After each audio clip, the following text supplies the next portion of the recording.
Hello and welcome. Today, we are diving into an absolute giant, Napoleon Hill's Think and Grow Rich. This is a book that has truly shaped leaders, innovators, and entrepreneurs for decades. But look, we're not just going to give you a summary. Anyone can do that. What we're going to do is break it down into a real, practical, step-by-step blueprint that you can actually use to build toward any major goal you have in your life.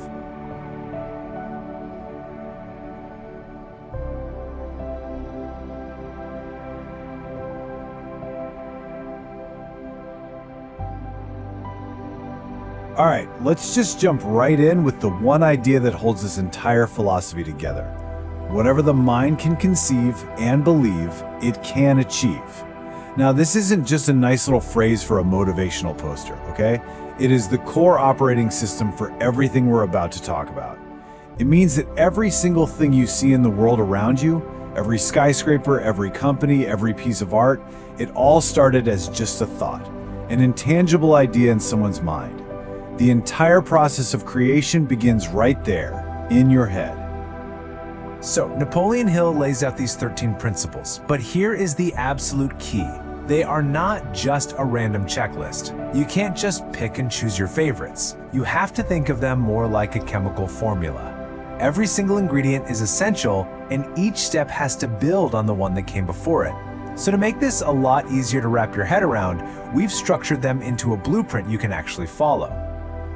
And let's get this out of the way right now. Despite the title, Think and Grow Rich, this book's real purpose isn't just about piling up money. I mean, sure, that can definitely be a result of applying these principles, but the real richness that Hill is talking about, it's about achieving a richness of mind.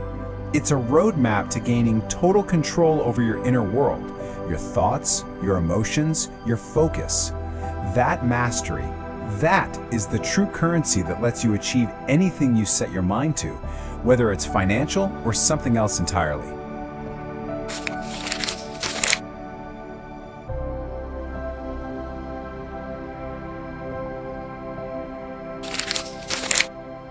So it only makes sense that the very first phase of our blueprint is completely internal. This is all about the foundational work. You know, before you can build a massive skyscraper in the real world, you have to have a perfect architectural plan, right? And you need a rock-solid foundation. Well, this is that part of the process. This is where success is either born from a solid base or it just dies on a weak one. Now, what's so brilliant about these first 3 principles is how they work together. They're like a powerful, self-reinforcing loop. It all starts with desire, and we're not talking about a vague wish, but a specific, white-hot, burning goal. That fire is then fueled by faith, an absolute, unshakable conviction that you can and you will achieve it. And finally, you have auto-suggestion. That's the daily practice of programming that belief into your subconscious mind, repeating it over and over until it becomes an automatic, core part of who you are. And Hill could not be more clear about this. A simple wish will get you absolutely nowhere. We are talking about a burning desire, an all-consuming obsession. It's the kind of force that drove Oprah Winfrey from incredible poverty to becoming a global media titan. It's what fueled Elon Musk to pour literally his entire fortune into SpaceX, chasing a dream of reusable rockets when the entire aerospace industry was laughing, saying it was impossible. Your desire has to be that powerful. It has to be non-negotiable. Okay, so once that inner fire is lit and it's burning hot, it is time to build the external machine that's going to carry that fire out into the real world. Because, let's be honest, a powerful vision without a concrete plan of action, well, it's just a daydream. So let's look at how we translate this inner fire into real-world results. So your action plan is built on these 4 pillars. I like to think of them as the different parts of your vehicle for success. You need the right fuel, and that's your specialized knowledge. You need a GPS to see the path ahead, and that's your vivid imagination. You need a clear, detailed map, which is your organized planning. And finally, you actually have to turn the key and press the gas. And that, my friends, is decisive action. And this is such a critical distinction to make. General knowledge, the kind you get from just scrolling online or passively watching things, it isn't what makes you successful. The world pays for deep, specialized knowledge. Think about Steve Jobs for a second.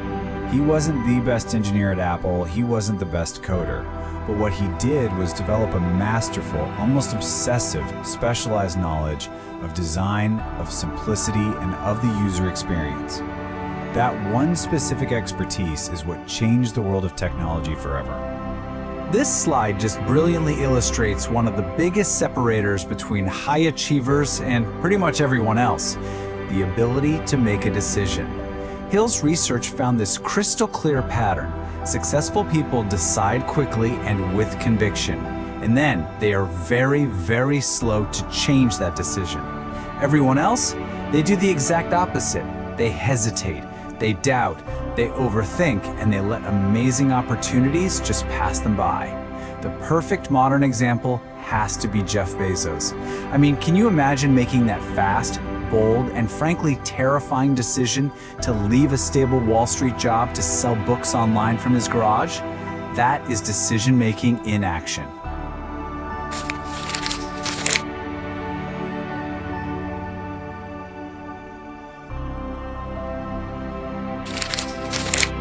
So you've got the inner mindset, you've got the outer action plan, but what keeps that engine running when you inevitably hit roadblocks, setbacks, and failures? Because trust me, you will. This third phase of our blueprint is all about building the foundational habits and the right environment to sustain your momentum for the long, long haul. Just take a look at this number on the screen for a second. 10,000. What do you think that represents? It's not money, it's not hours. This is the estimated number of failed experiments that Thomas Edison and his team went through before they finally invented a commercially viable electric light bulb. 10,000 times they got it wrong. And that leads us directly to this incredibly powerful idea. Every single one of those 10,000 attempts was just a temporary defeat. It was feedback. It was data. Giving up would have instantly transformed any one of those defeats into permanent failure. The only thing separating the two is persistence. It's the exact same quality that pushed J.K. Rowling to keep submitting her manuscript after 12 different publishers rejected Harry Potter. She just refused to let a temporary defeat become a permanent failure. Hill also insisted that any significant achievement is never a solo act. It just isn't. His concept of the mastermind is all about intentionally surrounding yourself with a circle of driven, intelligent, supportive people who are aligned with your goals. You know, we talk about this a lot more on our Spotify podcast, how creating this kind of environment is just non-negotiable. Think of the legendary group of Henry Ford, Thomas Edison, and Harvey Firestone. They were constantly meeting to challenge each other and brainstorm. The lesson is crystal clear. Your circle will either fuel your desire or it will extinguish it. So you have to choose wisely.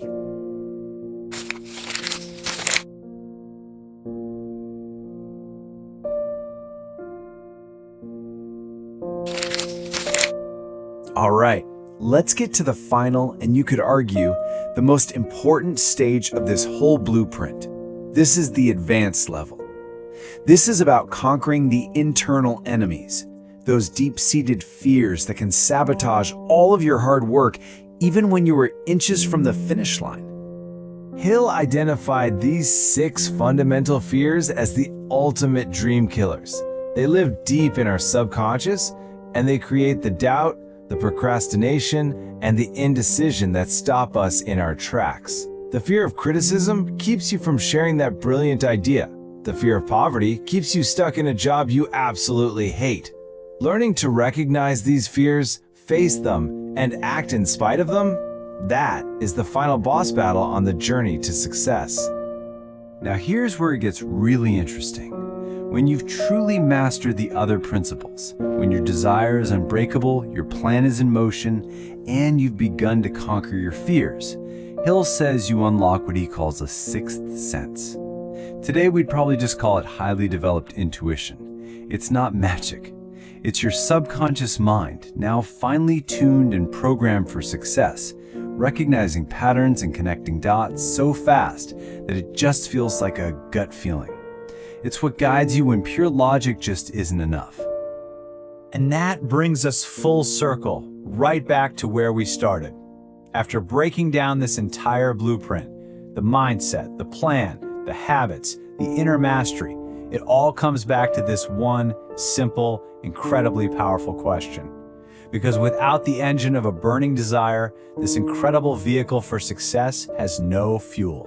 It's going nowhere.